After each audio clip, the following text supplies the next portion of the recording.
নমস্কার, আমি ভাস্বতী। খবর শুনছেন আপডেট বাংলা চ্যানেল থেকে। জানাবো পশ্চিমবঙ্গ, দেশ এবং বিদেশের বাছাই করা সব তাজা খবর। প্রতিদিনের সেরা খবরগুলি আপনার হাতের মুঠোয় পৌঁছে দিতে আমরা আছি সদা প্রস্তুত। শুরুতেই জানাবো সংবাদ শিরোনাম। ত্রিপুরার বিপ্লবকে বাংলাভাষী বাঙালি নেতা বলে বিধানসভায় পরিচয় দিলেন শুভেন্দু। তৃণমূলের ভাষার চক্রবুহে কি বদ্ধ শিবিরও? অভিষেককে আঙুল তুলে হুমকি জ্ঞানেশের। টেবিল চাপড়ে মমতা বলেন, চিৎকার করবেন না। সবুজ ফাইলে কি ছিল সুপ্রিম কোর্টে হলফনামায় জানালেন মমতা। আর কোথাও এমন ঘটেনি, মালদহের সব থেকে উদ্বেগজনক বলে চিহ্নিত করল রেল। সিপিএমকে শূন্য থেকে শাসক দলে পরিণত করার আশ্বাস। এবার হেলিকপ্টারে প্রচার সারলেন হুমায়ুন। সোনা পাপু ফেসবুক লাইভ করার পরে পুলিশের জালে বাবু সোনা সহ দুই। কয়লা দুর্নীতিতে বঙ্গে ফের অ্যাকশন মোডে ইডি, বহরমপুরে এনআইএর টিম। অমিত শাহ নিজে গিয়ে কথা বলেছিলেন মমতার সঙ্গে অনুপ্রবেশ নিয়ে, এই বিস্ফোরক দাবি শুভেন্দুর। ভয়ঙ্কর গতির গাড়ি নিয়ে বিরাট জোর ধাক্কা, মর্মান্তিক মৃত্যু 3 যুবকের। নেশা করেই গতির বলি। কিছুতেই ডাক্তারবাবু অন্য হাসপাতালে নিয়ে যেতে দিল না, মৃত্যুর পর চরম অশান্তি হাসপাতালে, প্রবল বিক্ষোভ। জেতার পরে আবার দেখা হবে, তখন ভালো মিষ্টি খাওয়াবো, তবে দিল্লি কা লাড্ডু নয়, রাজধানীর সাংবাদিকদের বলে দিলেন দিদি। বিডেনে আস্থাভঙ্গ, নতুন মুখ্যমন্ত্রী পাচ্ছে মণিপুর। গোষ্ঠী সংঘাত ভুলে শান্তি ফিরবে চিত্রাঙ্গদার দেশে। অজিতের মৃত্যুর খবর বিশ্বাস করেনি সুনেত্রা। বিমান দুর্ঘটনায় খবর শুনে কি করেছিলেন এনসিপি নেতার স্ত্রী। জ্ঞানেশ কুমারের বিরুদ্ধে ইমপিচমেন্ট প্রস্তাব, এসআইআর হেনস্থার যোগ্য জবাবে বড় ইঙ্গিত মমতার। বিধানসভায় নতুন দায়িত্ব পেলেন পার্থ। কোন কোন কমিটিতে? জেলা পশ্চিমের বিধায়ক। কলকাতা ধোঁয়া নাকি গ্রামের ধুলো, বেশি ঘাতক কে? কলম্বিয়া বিশ্ববিদ্যালয়ের সঙ্গে সন্ধানে রাজ্য। বিধানসভার কমিটিতে পার্থ, দলীয় বিষয় নয়, মত কুণালের। সন্দেশখালী থানার পুলিশের বড় সাফল্য, লুটের 48 ঘন্টার মধ্যে বমাল ধৃত ডাকাত দল। মন্দির মসজিদ তৈরি করলে তাকে সঙ্গে রাখা যাবে না, এ কেমন কথা? নওশাদ হুমায়ুন জোট কি সময়ের অপেক্ষা? আপনাদের কাছে একটা অনুরোধ রইল, আমরা প্রতিদিন চেষ্টা করি আপনাদের জন্য সঠিক, সংক্ষিপ্ত এবং নিরপেক্ষ খবর পৌঁছে দিতে। আমাদের এই ছোট্ট চেষ্টাকে যদি আপনার ভালো লাগে তাহলে দয়া করে একটা লাইক দিয়ে পাশে থাকার বার্তা দিন। আপনাদের একটা লাইকই আমাদের আগামী দিনের অনুপ্রেরণা। এতক্ষণ শুনছিলেন সংবাদ শিরোনাম, এবার জানাবো বিস্তারিত খবরগুলি। পদ্ম শিবিরের অনেকেই বলছেন শুভেন্দুর ভিন্ন উদ্দেশ্য থাকতে পারে, তা হলো রাজ্যের বাইরে থেকে বিজেপির কোনো নেতা এলেই তৃণমূল বহিরাগত বলে দাগিয়ে দেয়। বিপ্লবের সম্পর্কে যাতে সে কথা বলতে না পারে সেই সলতেই তিনি পাকিয়ে রাখলেন। তার সম্পর্কে নানাবিধ উপমা এবং বিশ্লেষণ দেওয়া হলো। ত্রিপুরায় বিপ্লব করা থেকে মুখ্যমন্ত্রিত্ব সামলানো এবং তারপর রাজ্যসভা এবং লোকসভায় যাওয়ার কথা উল্লেখ করা হলো যথাযথভাবে। কিন্তু সেই সবের মধ্যেও নজর কাড়ল দুটি শব্দ, বাংলাভাষী এবং বাঙালি নেতা। ত্রিপুরার প্রাক্তন মুখ্যমন্ত্রী বিপ্লব দেবকে এইভাবেই পশ্চিমবঙ্গের বিজেপি বিধায়কদের সঙ্গে পরিচয় করিয়ে দিলেন বিরোধী দলনেতা শুভেন্দু অধিকারী। নজর কাড়ার কারণ, প্রথমত বাংলা এবং বাঙালির ভাষ্যই বিজেপির বিরুদ্ধে প্রচারকে শানিত করেছে তৃণমূল।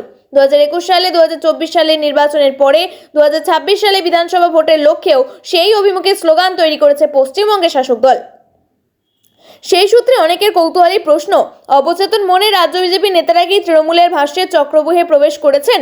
দ্বিতীয়ত, বিজেপির নেতার সর্বভারতীয় দলে আঞ্চলিক ভাষা বা আঞ্চলিক পরিচয় সাধারণত ফলাও করে তুলে ধরা হয় না, কিন্তু মঙ্গলবার বিধানসভার পরিষদীয় দলের বৈঠকের শুরুতে বিপ্লবের নানান পরিচয় উল্লেখ করতে গিয়ে বাংলাভাষী বাঙালি নেতা বলে তাকে অভিহিত করেছেন। বিজেপির ঘরে বাইরে আলোচনা এবং জল্পনা শুরু হয়েছে। রাজ্য বিজেপির মুখপাত্র তরুণ জ্যোতি তিওয়ারির অবশ্য বক্তব্য, মনে হয় না বিরোধী দলনেতা সেই অর্থে ওই পরিচয় বলতে চেয়েছেন। বিপ্লব দেব ত্রিপুরার নেতা, এই রাজ্যের সঙ্গে ত্রিপুরার সংস্কৃতির মিল রয়েছে, সেই সূত্রে বলে রাখতে পারেন তৃণমূল মনে করছে পশ্চিমবঙ্গ ভারতের বাইরে, আর বিজেপি সব সময় এক দেশ নীতিতে বিশ্বাস করে। যদিও পদ্ম শিবিরের অনেকেই একান্ত আলোচনায় বসছেন। শুভেন্দুর ভিন্ন উদ্দেশ্য থাকতে পারে, তা হলো রাজ্যের বাইরে থেকে বিজেপির কোনো নেতা এলে তৃণমূল বহিরাগত বলে দাগিয়ে দেওয়া। বিপ্লব সম্পর্কে যাতে রাজ্যের শাসক দল সেই কথা বলতে না পারে সেই সলতেই তিনি পাকিয়ে রাখলেন। সোমবার বিকেলে মুখ্য নির্বাচন কমিশনারের সঙ্গে বৈঠকের পরেই একরাশ ক্ষোভ উগড়ে দিয়েছিলেন বাংলার মুখ্যমন্ত্রী মমতা বন্দ্যোপাধ্যায়। তার সঙ্গে দুর্ব্যবহার করা হয়েছে বলে অভিযোগ তুলেছিলেন তিনি।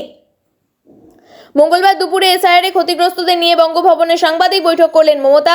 ঠিক কি বলেছেন মমতা বন্দ্যোপাধ্যায়? তার কথায় তৃণমূলকে টার্গেট করা হয়েছে। গতকাল গণেশ কুমার আমাদের থ্রেট করেছেন, ভিতরে দুর্ব্যবহার করা হয়েছে, অভিষেকের দিকে আঙুল তুলে কথা বলেছেন উনি, চিৎকার করেছেন। আমি টেবিল চাপড়ে বললাম চিৎকার করবেন না, আমরা আপনার দাস নই, কাল আপনি চেয়ারে নাও থাকতে পারেন। মমতা আরও বলেন, ওনারা আমাদের সম্মান দেখাবে সেটা আশা করি না, অসম্মান করাটাই স্বাভাবিক। কারণ মমতার কথায় তৃণমূলকে টার্গেট করা হচ্ছে। গতকাল গণেশ কুমার আমাদের থ্রেট করেছেন, ভিতরে দুর্ব্যবহার হয়েছে, অভিষেকের দিকে আঙুল তুলে কথা বলেছেন উনি, চিৎকার করেছেন। আমি টেবিল চাপড়ে বললাম চিৎকার করবেন না, আমরা 1 ইঞ্চি জমি ছাড়বো না, শেষ পর্যন্ত লড়াই করে যাব, নাম বাদ গেলে তা নিয়েই লড়াই করব। আমাদের কি রণকৌশল হবে তা পরে জানানো হবে, প্রয়োজনে বৃহত্তর আন্দোলনের পথে হাঁটার কথাও জানালেন তিনি। সুপ্রিম কোর্টে হলফনামা জমা দিয়ে ইডির অভিযোগ খারিজ করে দিলেন মুখ্যমন্ত্রী মমতা বন্দ্যোপাধ্যায়। আইপ্যাক অফিস থেকে তদন্ত সংস্থার কোনো নথি নিয়ে আসেনি বলে জানালেন মুখ্যমন্ত্রী। শুধুমাত্র তৃণমূল কংগ্রেস পার্টির কাজে নথি দিয়ে এসেছেন বলেই হলফনামা জানিয়েছেন। ইডির তদন্তে কোনো বাধা দেননি বলেই হলফনামা জানিয়েছেন মুখ্যমন্ত্রী। কয়লা পাচার মামলায় তদন্ত সূত্র ধরেই ভোট কুশলী সংস্থা আইপ্যাক সহ প্রতিষ্ঠাতা প্রতীক জৈনের বাড়ি এবং অফিসে পৌঁছালো ইডি। তদন্ত চলাকালীনই মুখ্যমন্ত্রী মমতা বন্দ্যোপাধ্যায় প্রতীক জৈনের বাড়িতে পৌঁছান এবং সবুজ রঙের একটি ফাইল নিয়ে বেরিয়ে আসেন। এরপরেই তদন্তে বাধা দেওয়া নথি ছিনতাইয়ের অভিযোগ সুপ্রিম কোর্টে দ্বারস্থ হন ইডি। সূত্রের খবর, হলফনামায় মমতা বন্দ্যোপাধ্যায় জানিয়েছেন ইডির তদন্তে কোনো বাধা দেয়নি। কয়লা কাণ্ডের তদন্তের সময় যেখানে তল্লাশি চলেছিল সেখানে খুব অল্প সময় উপস্থিত ছিলেন। ইডির অনুমতি নিয়ে তিনি তৃণমূলের নথি নিয়ে এসেছিলেন। উল্টে তদন্তের নামে তৃণমূলের গোপন তথ্য চুরি করাই ছিল ইডির লক্ষ্য, এমনটাই পাল্টা অভিযোগ এনেছেন মুখ্যমন্ত্রী। ইডির তদন্তের আইনি বৈধতা নেই, সার্চ ওয়ারেন্ট ছাড়াই তল্লাশি চালানো হয়েছে, এই অভিযোগ করেছেন তিনি। ভোটের আগে বিরোধী রাজ্যে হানা দেওয়ার প্যাটার্নে পরিণত হয়েছে বলেই হলফনামা উল্লেখ করেছেন। এর আগে যখন এই মামলার শুনানি চলছিল তখন বারবার এই অভিযোগ তুলে ধরেছিল কপিল সিব্বল এবং অভিষেক মনু সিংভি। সূত্রের খবর, এদিন হলফনামায় মুখ্যমন্ত্রী মমতা বন্দ্যোপাধ্যায়ের আইনজীবী জানিয়েছেন ইডির বাজেয়াপ্ত করা কোনো নথি আনেননি মমতা বন্দ্যোপাধ্যায়, শুধুমাত্র পার্টির কাগজের সঙ্গে সংশ্লিষ্ট সংবেদনশীল গোপন নথি এবং ইলেকট্রিক গ্যাজেটস নিয়ে এনেছেন। মমতা বন্দ্যোপাধ্যায় ইডির বাজেয়াপ্ত করা নথিপত্র নিয়ে গিয়েছেন, তা পঞ্চনামায় উল্লেখ করা হয়নি। ইডি অভিযানে আইনি বৈধতা ছিল না। শামসেরগঞ্জ বেলডাঙ্গার ঘটনায় ট্রেনের সম্পত্তির বিপুল ক্ষতি হয়েছে বলে অভিযোগ। পাথর ছোড়ার নিরিখে মালদহে উদ্বেগজনক পরিস্থিতি হয়েছে বলে দাবি করল রেল। গত 1 বছরে ট্রেনকে লক্ষ্য করে পাথর ছোড়ার ঘটনা বেড়েছে বহুগুণ, যা নিয়ে উদ্বেগ রয়েছে রেল মন্ত্রক এবং রেল বোর্ড। তবে গোটা রাজ্যের মধ্যে পূর্ব রেলের অবস্থা যে ভয়াবহ তেমনটাই বলছে রেল। গত 1 বছরে পূর্ব রেলের পাথর ছোড়ার ঘটনা ঘটেছে 150টি। পূর্ব রেলের অধীনে সবথেকে উদ্বেগজনক এবং ভয়াবহ জেলা হিসাবে মালদহকে চিহ্নিত করা হয়েছে।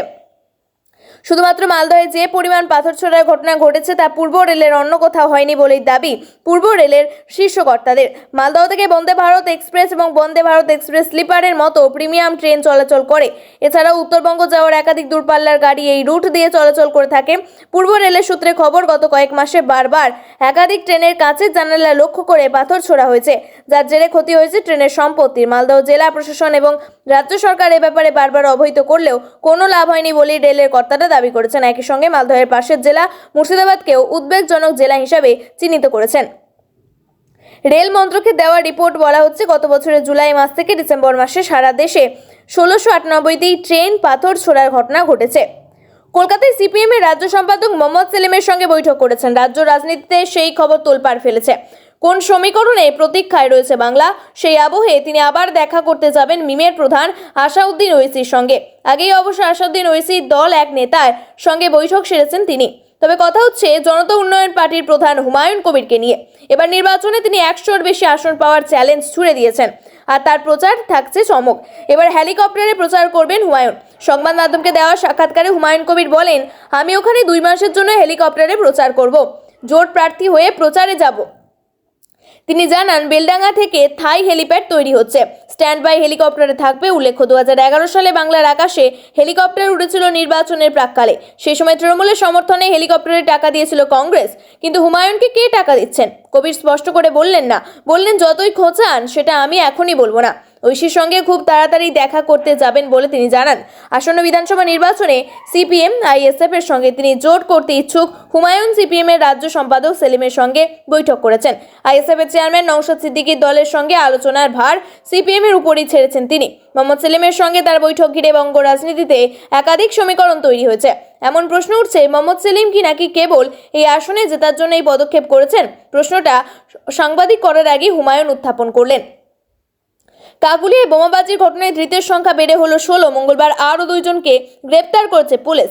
সোনা পাপুর ঘনিষ্ঠ বলে পরিচিত বাবু সোনা ওরফে রাহুল দাসকে এদিন গ্রেপ্তার করেছে পুলিশ। সেই সঙ্গে পুলিশের জালে শুভঙ্কর রায় নামে আরেক দুষ্কৃতী। এরা দুজনেই সাগরেদ বলে পাপুর পরিচিত। এদিন দুপুরে ফেসবুক লাইভে কথা বললেও এখনো পর্যন্ত পাপুর নাগাল পায়নি পুলিশ। এলাকা দখলকে কেন্দ্র করে রবিবার রাতে উত্তপ্ত হয়ে ওঠে ঢাকুরিয়ার কাকুলিয়া রোড। চলে বোমাবাজি, গুলি চালানো হয় বলে অভিযোগ। এলাকার ত্রাস, পাপু সোনার নেতৃত্বে তাণ্ডব চলে বলে অভিযোগ ওঠে। পাপু সোনার মাথায় শাসক দলের দাপুটে নেতাদের হাত আছে বলেও অভিযোগ তোলেন স্থানীয় বাসিন্দারা। ওই ঘটনাকে একের পর এক মোট 16 জনকে গ্রেপ্তার করা হয়েছে। জানা গিয়েছে বাবু সোনা এবং শুভঙ্কর ঘটনার পর থেকে গা ঢাকা দিয়েছিলেন। এদিন গোপন সূত্রে খবর পেয়ে পুলিশ তাদের গোপন ডেরা থেকে গ্রেপ্তার করে। তাদের জিজ্ঞাসাবাদ করে পাপুর কাছে পৌঁছানোর চেষ্টা করেছে পুলিশ। এদিকে পুলিশ ধরতে না পারলেও ফেসবুক লাইভ করেছেন সোনা পাপু। তিনি দাবি করেছেন ঘটনার দিন বাড়িতেই ছিলেন তিনি, সেই প্রমাণও নাকি আছে তার কাছে। তিনি আরও বলেছেন, আমার বাবার 3টে সোনার দোকান আছে, আমরা বিড়ি কুড়িয়ে খাওয়া লোক নয়। ঘটনার দিন 90 নম্বর ওয়ার্ডের কাউন্সিলর চৈতালি চট্টোপাধ্যায়, তার স্বামী তথা 91 নম্বর ওয়ার্ডের কাউন্সিলর বৈশ্বনাথ চট্টোপাধ্যায় দুজন এই ঘটনাস্থলে যান। বৈশ্বনাথকে ঘিরে বিক্ষোভ দেখায় স্থানীয় বাসিন্দারা। বেলডাঙ্গা হিংসার তদন্তে বহরমপুরে এনআইএ টিম। ঝাড়খণ্ডে নিহত আলাউদ্দিন শেখের বাড়িতে এনআইএ টিম। অশান্তির নেপথ্যে কারার ইন্ধন বুঝতে সোশ্যাল মিডিয়ায় নজর দিয়েছেন তদন্তকারীরা। ধৃত 36 জনকে বৃহস্পতিবার এনআইএ আদালতে পেশ করা হবে। ওই দিনে অভিযুক্তদের নিজেদের হেফাজতে চাইবে এনআইএ। 25শে ফেব্রুয়ারি আদালতে রিপোর্ট দেবে কেন্দ্রীয় এজেন্সি। একদিকে নির্বাচন কমিশনের সঙ্গে মমতা বন্দ্যোপাধ্যায়ের সংঘাত সপ্তমে। রাজধানীতে যাওয়া ইস্তক কার্যত রণংদেহী মেজাতে মমতা বন্দ্যোপাধ্যায়। কেন ভোটের আগে তড়িঘড়ি এসআইআর? ক্ষতিগ্রস্তদের একেবারে পাশে বসিয়ে কমিশনকে নিশানা করেছেন রাজ্যের মুখ্যমন্ত্রী। আর এই সময়ে রাজ্যে বসে অনুপ্রবেশ ইস্যুতে মমতা বন্দ্যোপাধ্যায়কে একেবারে ক্ষুরোদ্ধার আক্রমণ করেছেন বিরোধী দলনেতা শুভেন্দু অধিকারী। অনুপ্রবেশ ইস্যুতে বারবার অমিত শাহ এবং তার তত্ত্বাবধানে থাকা বিএসএফ এর দিকে আঙুল তুলে গিয়েছেন মমতা বন্দ্যোপাধ্যায়। এদিন পাল্টা মমতা বন্দ্যোপাধ্যায় রোহিঙ্গাদের ঢোকাতে চান না বলেই কাঁটাতার দেওয়া জমি দেননি। অমিত শাহের সুরে শুভেন্দুর রাজ্য সরকারকে নিশানায় করে বলেন, তৃণমূল নেত্রী কখনো লোকসভায় কখনো বিধানসভায় বিএসএফকে আক্রমণ করেন। অবৈধ মুসলিম রোহিঙ্গাদের প্রসঙ্গ উঠলেই তৃণমূল বিএসএফকে দায়ী করে, অমিত শাহকে দায়ী করে, ভারত সরকারকে দায়ী করে। এমনকি মুখ্যমন্ত্রী থালাবাটি নিয়ে বিএসএফ এর উপর হামলা করার কথাও বলেছেন। তার দলের মন্ত্রীরা বিএসএফকে আক্রমণ করে। শুভেন্দু আরও বলেন, অমিত শাহ নিজের নবান্নতে গিয়ে মুখ্যমন্ত্রীর সঙ্গে কথা বলেছেন। বিজেপি এলেই 45 দিনের মধ্যে বেড়া দেওয়ার কাজ শেষ হবে। একেই বলে ঠেলার নাম বাবাজি। 26এর বিধানসভা নির্বাচনে দলের টিকিট পাবেন কিনা তা নিয়ে চরম শঙ্কায় রয়েছেন মালদহের গাজলের বিজেপির বিধায়ক চিন্ময় দেব বর্মন। অভিযোগ, দলের একাংশ তাকে আর প্রার্থী হিসাবে চান না বলে দাবি তুলছেন সোচ্চার হয়েছে। গেরুয়া শিবিরের থেকে অভিযোগ উঠছে, দলীয় বিধায়ক বিধানসভা এলাকার কিছুই করেননি। সোমবার মালদহের গাজল ব্লকের মাঝরা গ্রাম পঞ্চায়েতের পাতাল সিং গ্রামে মাথায় ইটের টুকরো বইতে দেখা যায় তাকে। হাতে কোদাল বেলচা নিয়ে স্থানীয়দের সঙ্গে রাস্তা সারাইয়ের কাজে হাত লাগাতেও দেখা গিয়েছে বিজেপির বিধায়ক চিন্ময় দেব বর্মনকে। এই ঘটনা জানাজানি হতেই চাঞ্চল্য ছড়িয়েছে মালদহের রাজনৈতিক মহলে। বিজেপি বিধায়কের দাবি, 12 বছর ধরে রাস্তাটি খারাপ হয়ে পড়ে আছে। এতদিন রাস্তা সংস্কারের জন্য পঞ্চায়েত বা ব্লক প্রশাসনের উদ্যোগ দেখা যায়নি। অবশেষে বিধায়ক নিজেই সেই দায়িত্ব নেন। জেলা বিজেপি নেতৃত্ব এ নিয়ে মুখ না খুললেও গাজলের গেরুয়া শিবিরের নাম প্রকাশে অনিচ্ছুক এক নেতা জানান, তারা দলকে স্পষ্ট জানিয়েছেন চিন্ময় আর নয়। শীর্ষ আদালতে রাজ্যের তরফে হলফনামা দাবি করা হয়েছে। সুপ্রিম কোর্টে এই মামলা দায়ের করার কোনো মৌলিক অধিকার নেই ইডির। মঙ্গলবার সুপ্রিম কোর্টে এবার আইপ্যাক মামলা শুনানি হবে। মমতা বন্দ্যোপাধ্যায় আইপ্যাক কাণ্ডে এবার সুপ্রিম কোর্টে পাল্টা হলফনামা জমা দিল রাজ্য। শীর্ষ আদালতের বিচারপতি প্রশান্ত কুমার মিশ্র এবং বিচারপতি বিপুল মনুভাই পাঞ্চেলির বেঞ্চে রাজ্যের তরফে হলফনামা দাবি করা হয়েছে। সুপ্রিম কোর্টের এই মামলা দায়ের করার কোনো মৌলিক অধিকার নেই ইডির। যেভাবে তল্লাশি চালানো হয়েছে সেইভাবে তল্লাশি চালানো যেতে পারে না। কেন আইপ্যাককে কোনো আগাম নোটিশ দেওয়া হয়নি সেই প্রশ্ন তোলা হচ্ছে রাজ্যের তরফে। সংবিধানের 32 নম্বর ধারায় প্রতিবিধান সংক্রান্ত ইডি মুখ্যমন্ত্রী মমতা বন্দ্যোপাধ্যায় এবং রাজ্য সরকারের বিরুদ্ধে অভিযোগ এনেছিল ইডি। গত 8ই জানুয়ারি সকালে বেআইনি কয়লা পাচার সংক্রান্ত একটি মামলা সূত্রে কলকাতায় জোড়া অভিযান চালিয়েছিল ইডি। একটি দল গিয়েছিল সল্টলেকের সেক্টর 5-এর আইপ্যাকের দপ্তরে, অন্য দলটি গিয়েছিল লাউন্ডন স্ট্রিটের আইপ্যাকের কর্ণধার প্রতীক জৈনের বাড়িতে। আইপ্যাকের রাজ্য সরকারের পরামর্শদাতা সংস্থা। তাদের দপ্তরে ইডির হানার কথা শুনে মুখ্যমন্ত্রী মমতা বন্দ্যোপাধ্যায় নিজে ঘটনাস্থলে গিয়েছিলেন। অভিযোগ, ইডির তল্লাশি চলাকালীন প্রতীকের বাড়িতে ঢুকে নথিপত্র, ফাইল এবং ল্যাপটপ বার করে আনেন তিনি। পরে সল্টলেকের সংস্থার দপ্তরে গিয়েও এই একই কাজ করেন। তারপরেই তদন্তে বাধা পাওয়ার অভিযোগ তুলে সেই দিনই ইডি কলকাতা হাইকোর্টে দ্বারস্থ হয়েছিল। কিন্তু 9 জানুয়ারি ওই আবেদনের শুনানি আগামী 14 জুলাই পর্যন্ত মুলতবি করে দিয়েছিলেন বিচারপতি শুভ্রা ঘোষ। এরপরই ইডির তরফে পাল্টা দাবি করা হয় বেআইনি গয়লা পাচার সংক্রান্ত এই তল্লাশি অভিযান। বৈঠক মাঝপথে বয়কট করে বেরিয়ে এসেছেন বলে দাবি মমতার। তার অভিযোগ, বৈঠকে তারা যা প্রশ্ন করেছে তার কোনো সদুত্তর মেলেনি। দুর্ব্যবহারের অভিযোগ করেন মুখ্যমন্ত্রী। দিল্লির নির্বাচন সদন থেকে বেরিয়ে পশ্চিমবঙ্গের মুখ্যমন্ত্রী মমতা বন্দ্যোপাধ্যায় অভিযোগ করেন, বৈঠকে আমাদের অপমান অসম্মান করা হয়েছে। শুধু তাই নয়, নির্বাচন কমিশনের বিরুদ্ধে সুর চড়িয়ে একের পর এক অভিযোগ করেছেন মমতা। তৃণমূলের প্রতিনিধি দলের সঙ্গে বৈঠকের পর একটি বিবৃতি জারি করেছে কমিশন। তবে অপমান অসম্মানের অভিযোগ নিয়ে একটা কথা উল্লেখ নেই সেই বিবৃতিতে। উল্টে কমিশনের বিবৃতিতে রয়েছে আইন শৃঙ্খলার কথা, কড়া পদক্ষেপের হুঁশিয়ারি। বৈঠকে মাঝপথে বয়কট করে বেরিয়ে এসেছেন বলে দাবি মমতা। তার অভিযোগ, বৈঠকে যারা তা প্রশ্ন করেছেন তার কোনো সদুত্তর মেলেনি। দুর্ব্যবহারের অভিযোগও করেন মুখ্যমন্ত্রী। তবে কমিশন তার বিবৃতিতে জানান তারা সব প্রশ্নের উত্তর দিয়েছে। কমিশন জানায়, মমতার নেতৃত্বে তৃণমূলের প্রতিনিধি দল দেখা করেছে। পশ্চিমবঙ্গে এসআইআর সংক্রান্ত তাদের কিছু প্রশ্ন ছিল, তা তুলে ধরা হয়েছে বৈঠকে। মুখ্য নির্বাচন কমিশনার জ্ঞানেশ কুমার সব প্রশ্নেরই উত্তর দিয়েছেন। দুই গোষ্ঠী সংঘর্ষের ঘটনায় রবিবার রাতে উত্তপ্ত হয়ে ওঠে গোলপার্কের কাকুলিয়া রোড। ঘটনাকে কেন্দ্র করে গুলি এবং বোমা চলে বলে অভিযোগ। স্থানীয়দের দাবি, এলাকা দখলকে কেন্দ্র করে দুই গোষ্ঠীর মধ্যে সংঘাত একেবারে রণক্ষেত্র আকার নেয়। শুধু তাই নয়, এর পিছনে এলাকার সোনা পাপ্পু এবং তার দলবল আছে বলে অভিযোগ স্থানীয়দের। কিন্তু কে এই সোনা পাপ্পু, কার মদতে, তার এই বারবারন্ত? ইতিমধ্যেই অভিযুক্ত পাপ্পুর সঙ্গে একাধিক শাসক দলের নেতার ছবি সামনে আসছে। অভিযুক্ত সোনা পাপ্পুর আসল নাম বিশ্বজিৎ পোদ্দার, কসবার তপসিয়া এলাকার বাসিন্দা। এলাকায় মানুষের কাছে পাপ্পু নামেই পরিচিত বিশ্বজিৎ। জানা যায়, পরিবারের দীর্ঘদিনের সোনার ব্যবসা এবং দোকান রয়েছে। স্থানীয়দের কথায় মাঝে মধ্যেই সেই দোকান দেখা যেত পাপ্পুকে, আর সেখান থেকেই ধীরে ধীরে অপরাধের জগতে নিজের সাম্রাজ্য বিস্তার। শুধু তাই নয়, কসবা তপসিয়া এলাকার ত্রাস হয়ে ওঠেন এই সোনা পাপ্পু। এর মধ্যেই 2015 সালে বালিগঞ্জ রেল ইয়ার্ডের এলাকা দখলের নামে যে সংঘর্ষ হয়েছিল, তাতেই এই পাপ্পুর নাম সামনে আসে। শুধু তাই নয়, পরে 2017-তে একটি খুনের মামলায় তার নাম জড়ায়। একটি পৃথক এফআইআরের নাম ছিল তার। এখানেই নয়, 2021-এর প্রেসিডেন্সি জেলের বাইরে 25 জন সঙ্গীকে নিয়ে প্রতিপক্ষ মুন্না পান্ডের উপর হামলার চেষ্টা হয়। সেই ঘটনাতে এই পাপ্পুর নামও সামনে আসে।